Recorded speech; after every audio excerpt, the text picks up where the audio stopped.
Hello, I'm in a 2012 Kia Rio, and today I'm going to show you to add coolant. So first, make sure the hood's open, which this is.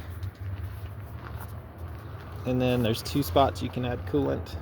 One is the top here, and then the other, which I would probably check first, is where this line runs into this reservoir. When you're doing all this too, make sure you've been parked for a little bit so the engine isn't hot, and make sure the engine's turned off, just because, as you can see here with these warning levels, you don't want this to be hot because it's all under pressure, and if you open it while it's under pressure, you might risk have the poisonous hot coolant gush out all over you, which nobody wants that.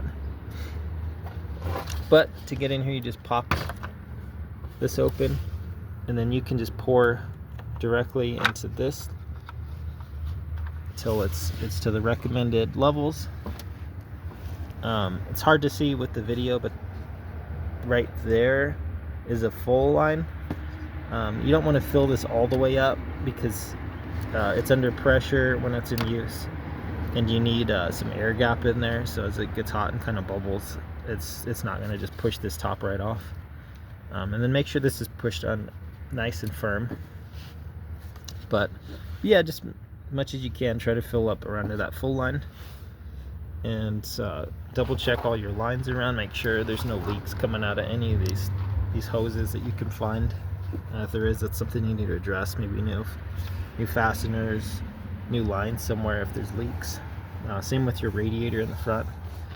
Typically you can tell if there's a break in that if it starts to puddle coolant underneath the radiator as your car's on.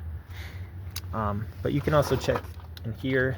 I actually was just driving this. I don't want to open this, but to open this, you push down with a little pressure and twist. You don't have to turn it very far, just probably about to here.